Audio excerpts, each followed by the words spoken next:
Ted, thank you so much for joining us. I hope this Wednesday night finds you doing well.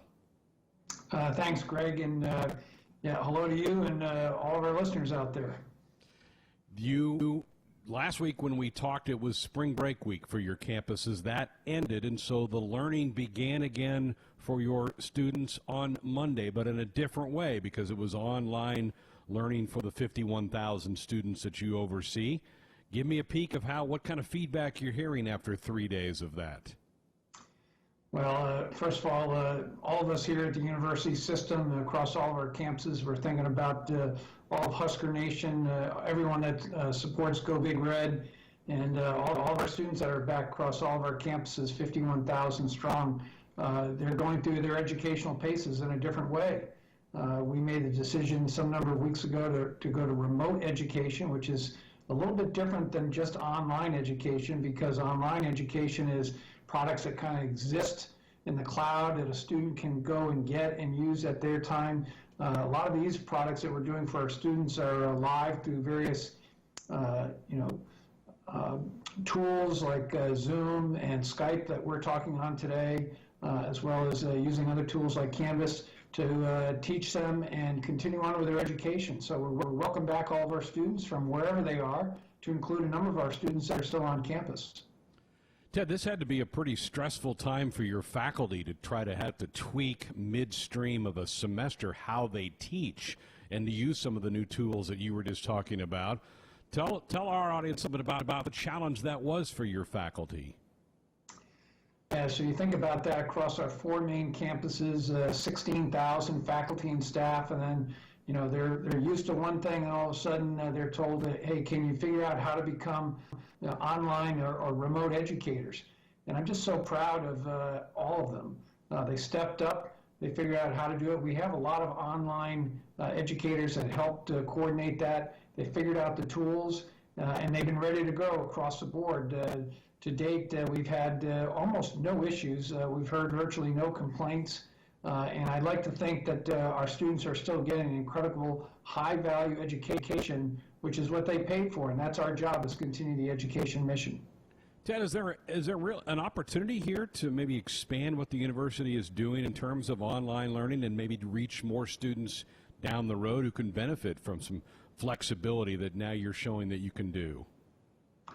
Well, there's no question, and as I talk to my other higher education counterparts, we're into a new normal now, and when we come through the other side of COVID-19, there'll be no doubt that the lessons that we learn through not just higher education, but just about everything that we're doing, our normal way of life, the way we greet people, the way we now host professional meetings that we're learning how to do remotely, is definitely going to change. And I think we're an institution that's worked really hard to get this right.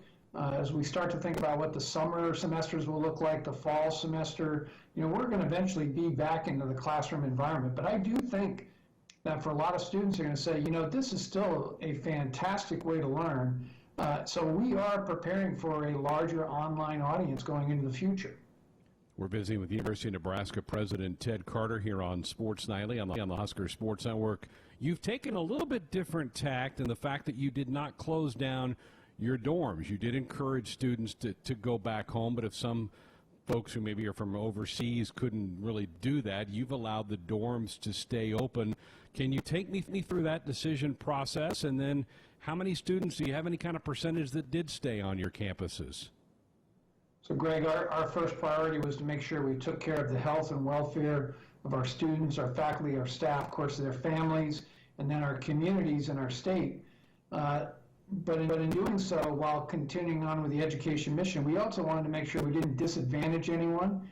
And part of that is realizing that some of our students, this is their home. So where they live in their dorms or any of the other on-campus housing, we wanted to make sure that they still had that opportunity.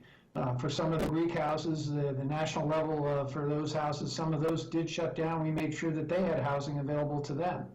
So as we look across all the campuses, particularly here in Lincoln, we've got some number less than 1,000. So I would tell you it's somewhere between 10% or so, maybe 10 to 15% in some of the other campuses.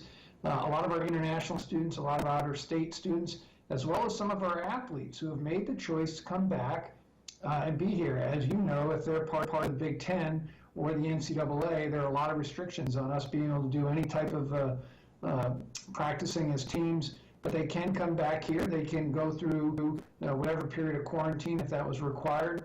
They can also continue to work out. That's still encouraged. And of course, they can get their meals here and stay very healthy. So we want to make sure that we took care of every student possible. President Carter, I know you had earlier in the week had to make a really difficult announcement. You know, you've had a lot of tough decisions to make over the last couple of weeks, but this one I'm sure really stung. And that was the announcement that you will not have commencements in May. First, how was that to that decision and let those soon-to-be graduates know that? And are you exploring any kind of a special moment down the road for those students to take part in? Absolutely. In fact, our students are not too dissimilar to a lot of what's happening in national trends. We actually had communications with our students on all the campuses through the student government leadership. We wanted them to tell us what type of experience they wanted. Just as everyone else is going through amazing changes, and as we're going through all of our, social distancing and how we take care of ourselves and doing all the right hygiene, it was clear to us that in early May, we still wouldn't be ready to put large groups of people together or even do graduations on a smaller scale. So our students told us that they would like to honor that day, and we are doing that. We're doing that with videos and some sort of remote idea of what graduation might look like, just as we do through Zoom meetings and all the rest. So we'll have something on every campus that will honor the day. Every student will get their diploma as they normally would May 7th, 8th, or 9th. That will be sent to them. And then we also offered, and many of the students have told us this, they want to, at the appropriate time, to have that celebration, to walk that stage and celebrate with their family. And we want that for them. We owe that to them. We want to celebrate with them. So that opportunity is going to come in the future, whether that is a standalone graduation, here in Lincoln or Omaha or in Kearney, or embedded in other graduations where we will separate the class of 2020 cohort and honor them. So there won't be necessarily one size fits all for everybody, because once they graduate, they may disperse. But we want to make sure that we give them the opportunity to celebrate. So I guess I would say commencement hasn't necessarily been canceled. It's just been changed. And the celebration for a large group will just be deferred for the time being. Very good. I'm sure you have an awful lot of seniors, graduate students who certainly wanted to hear more about that. In this era, I know you are probably in constant communication with governors and mayors that the campuses reside, the cities that campuses reside in, public health officials. What has that been like for you the last 4 weeks?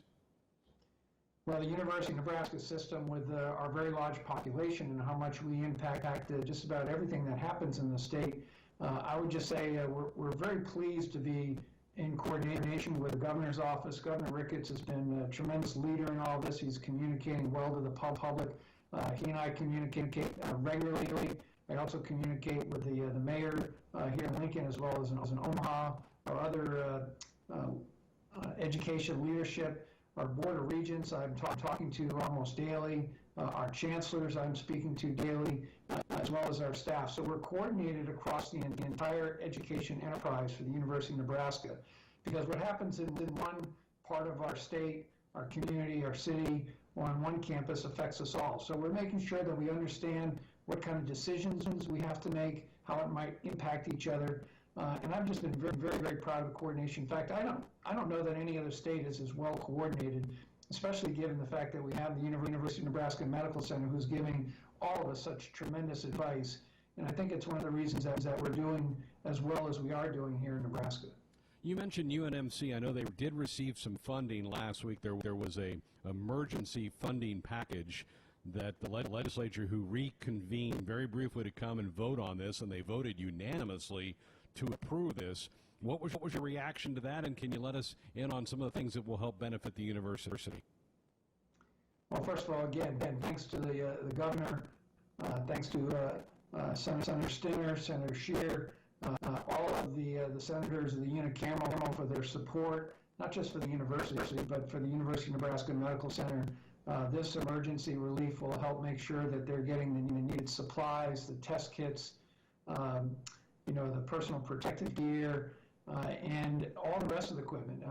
As the governor just said recently, we're doing the best we can to make sure we stay out in front of this, to make sure that we have enough beds across the state, to make sure that we have enough equipment for our nurses and our doctors to do on the front line.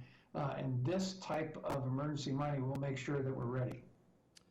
Folks are wanting to, everybody wants to kind of pitch in and help, and that's the great spirit of being an American. I know you're looking for ways to help students. I understand the university is inviting some donations to a Nebraska Emergency Assistance Fund to support student employees. Tell us a little bit about that. So the Nebraska Emergency Assistance Fund was actually created in 2019 in the wake of last year's horrible floods. It's run by our Nebraska University Foundation, and a lot of people want to help, and they want to know how they can help for our students and some of our staff, but it's primarily to make sure that our students, who some have either been disadvantaged through loss of wages. I can't control all the jobs that they do out in town. Some have had to move or be uprooted. Some have had concerns over making sure they get good food. So this fund helps some of them, and I encourage any of our students or our staff to apply for this fund through April 30th. And I want to say thank you to all those who have generously given to this fund. It's very much appreciated. It's making a difference. Very good, and I'm sure that that will get some interest in that by just having you mention that with us here tonight. President, we certainly appreciate you coming on. I know it's a really unprecedented time that we're all going through. There's a lot of anxious people out there dealing with various things. Your students are doing the same thing, and I know you and the university folks are doing the best you can to keep everybody on the straight and narrow, and we're going to make it through this. Our country's been through a lot of things, and I think we're going to come through this on the other side as well. Greg, I got to tell you, I'm just so impressed with Nebraskans. I live right here in Lincoln, and to see how people have reacted to this, so the governor's leadership asking people to follow proper hygiene. We are one of the lowest incident states of transfer of COVID-19 of any state in the country. There's a reason for that, and this is exactly why Nebraskans know that this is the good life. Great stuff. Thank you, President. Have a great week. We'll look forward to chatting with you again next Wednesday. All right. Thank you, Greg.